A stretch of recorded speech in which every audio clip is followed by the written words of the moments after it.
CA గారి అక్రమ అరెస్టును వెంటనే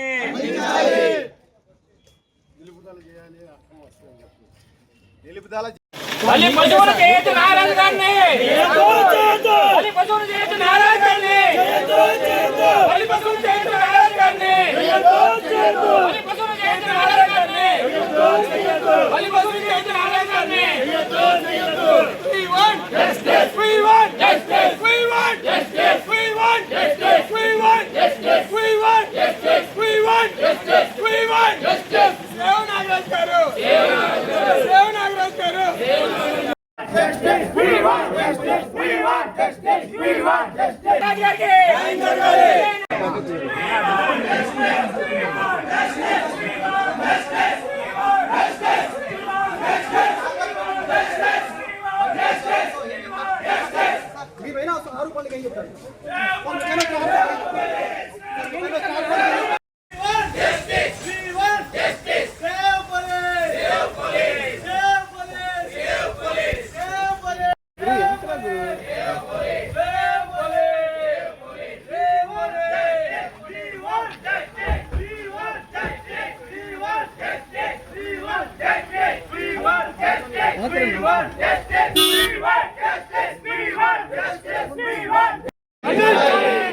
సీఏ గారి అక్రమ అరెస్టును వెంటనే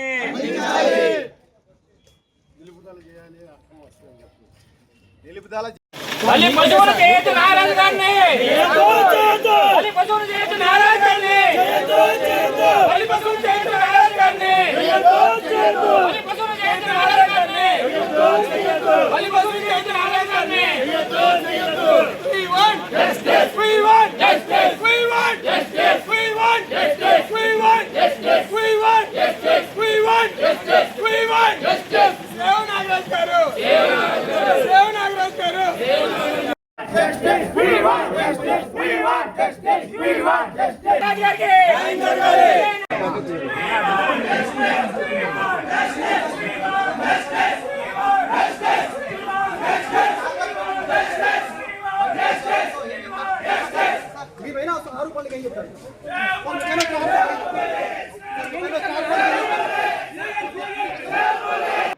ఏమంటే ఏం జరుగుతుందండి అసలు మన రాష్ట్రంలో ఏం అర్థం కాకుండా ఉంది. ఎక్కడ చూసినా వైసీపీ నాయకులు కార్యకర్తలు మాజీ సీఎం గారు ఎక్కడ చూసినా ఒకటే టాపిక్ గాదే సాయికృష్ణ. ఏంటంటే ఏం జరిగింది గాదే సాయికృష్ణ విషయంలో? ఎవరో గురుమూర్తి గారు ఎవరో ఇద్దరు ఎంపీలు చేయాలని జాతీయ మానవ హక్కుల సంఘం చైర్మన్ జస్టిస్ రామసుబ్రహ్మణ్యాన్ని వైసీపీ ఎంపీలు మానవ హక్కుల సంఘం నేషనల్ హ్యూమన్ రైట్స్ని కలిసారట. నిన్న జగన్మోహన్ రెడ్డి గారు వెళ్ళి ఆ తల్లిని ఓదార్చారు. వెంటనే ఆయన రాజకీయం ఆయన ఎలా వాడుకోవాలో అలా మాట్లాడాడు. ఇక పేర్ని నాని, అంబటి రాంబాబు ఇలాంటి వాళ్ళందరూ విపరీతంగా మాట్లాడుతున్నారండి. అసలు ఏం జరిగింది సాయికృష్ణ విషయంలో? ఒకసారి అంటే జనరల్గా ఏం జరుగుతుందో ఊహించగలిగే కాస్త బుర్రన్న వాళ్ళకి విషయం ఏం జరిగిందో అర్థమైపోద్దండి. అంటే నా యాంగిల్కి నాకు ఏమర్థమైందో చెప్తాను. గాదే సాయికృష్ణ 25 సంవత్సరాల కుర్రాడు. అక్కడ విజయవాడలో కొన్ని గ్యాంగులుగా తయారయ్యారు కుర్రాళ్ళు కొంతమంది. ఆ గ్యాంగుల మధ్యలో గ్యాంగ్ వార్లు జరుగుతూ ఉంటాయి. ఈ క్రమంలో కేసులు పడుతూ ఉంటాయి. అలాగే ఈ అబ్బాయి మీద కొన్ని కేసులు ఉన్నాయి. ఆ ఏం కేసులు ఏంటి అనేది ఇక ఈ మనకు ప్రస్తావన కూడా అనవసరం.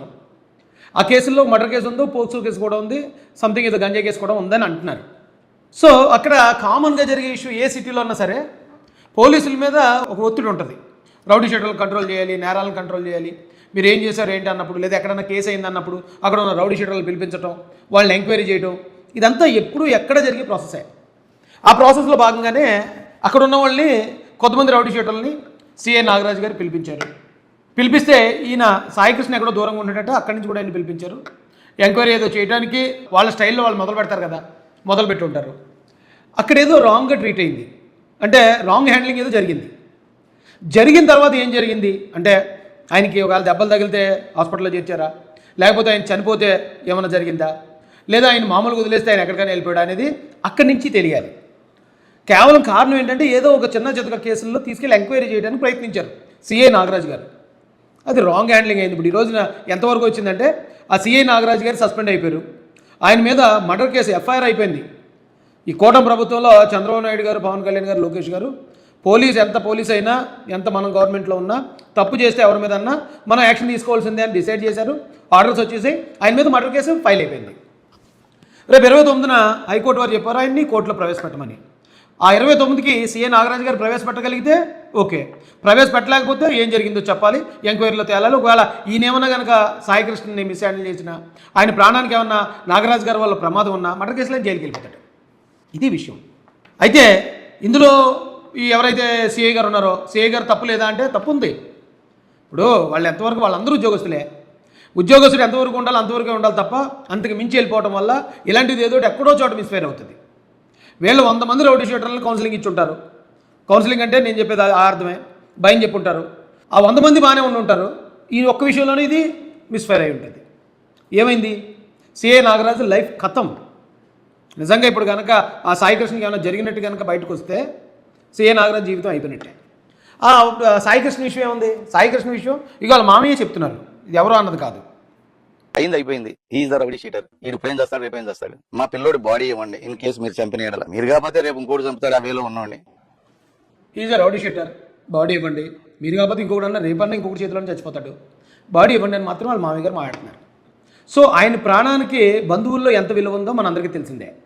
కానీ సిఏ నాగరాజు గారి కెరీర్కి, సిఏ నాగరాజు ఈవేళ సిఏగా ఉన్నాడు, ఆయన రేపు డిఎస్పీ అవుతాడు. ఆ తర్వాత ఇంకా పెద్ద స్థాయికి వెళ్ళే అవకాశం ఉంటుంది. ఆ కుటుంబం, భార్య, పిల్లలు, బంధువులు అయిపోయినట్టే కదా సినిమా. ఆయన జీవితం ఇంకంతే, మనం ఏం చెప్పలేము. అయితే ఇది సాయికృష్ణ లైఫ్కి ఉన్న వాల్యూ, అది వాళ్ళ కుటుంబ సభ్యుల్లోనే. అయితే ఇప్పుడు నిజంగా ఆ కుటుంబ సభ్యులే ఈవేళ కదా రేపన్నా పోతాడు, ఎవరో ఒకటి చేతిలోనే పోతాడు, అదేం పెద్ద విషయం కాదని కుటుంబ సభ్యులే వదిలేసిన సాయికృష్ణ కోసం జగన్మోహన్ రెడ్డి గారు ఎంత ఫైట్, వైసీపీ ఎంత ఫైట్ చేస్తుంది. నిజంగా అబ్బాయి మీద ప్రేమ, నిజంగా ఏ రాజకీయ దురుద్దేశం లేదా? దీన్ని కూటమికి ఆపాదించేద్దాం, కులాల మధ్యలో గొడవలు పెట్టేద్దాం, కాపులను రెచ్చగొట్టేద్దాం అనే ఇంటెన్షన్ లేదా? ఒకసారి మీరు ఆలోచించి చూడండి. ఇక్కడ ప్రభుత్వం అయితే క్లియర్గా ఉందండి. ఒకవేళ నేరం జరిగిందానికి బాధ్యుడు ఆయనే కాబట్టి ఆయన మీద ఆల్రెడీ ఎఫ్ఐఆర్ అయిపోయింది. ప్రభుత్వం బాధ్యత అయిపోయింది. ప్రభుత్వం డ్యూటీ సక్సెస్ఫుల్గా నిర్వర్తించేసింది. ఇప్పుడు వీళ్ళ హడావుడు ఏంటి? ఎందుకు ఇలా ఎగిరెగిరి పడిపోతున్నారు? ఇది నేషనల్ హ్యూమన్ రైట్స్కి వెళ్ళిపోయారా? వైసీపీ పడుతున్న ఆ తాపత్రయం, ఆ తపన చూస్తుంటే ఒక అందుకు జాలేస్తుంది, మరొక అందుకు కొంచెం ఆందోళనగా కూడా ఉందండి. ఎందుకంటే వీళ్ళు ఎన్ని కుట్రలు, చిన్న విషయాలు కూడా ఎంత కుట్రలు ట్రై చేస్తున్నారు కదా. ఎక్కడో చోటు వీళ్ళు సక్సెస్ అయ్యారంటే ఈ రాష్ట్రంలో ఖచ్చితంగా కులాల ఘర్షణలు, మతాల ఘర్షణలు జరుగుతాయి. పోలీస్ డిపార్ట్మెంట్ వీళ్ళ మీద మాత్రం నిఘా పెట్టాలండి. సార్ పరిస్థితి ఉంటాను. జై భీమ్, జై భారత్, జై జయ మాసన, జై తెలుగుదేశం, జై చంద్రబాబు, జై జయ లోకేష్.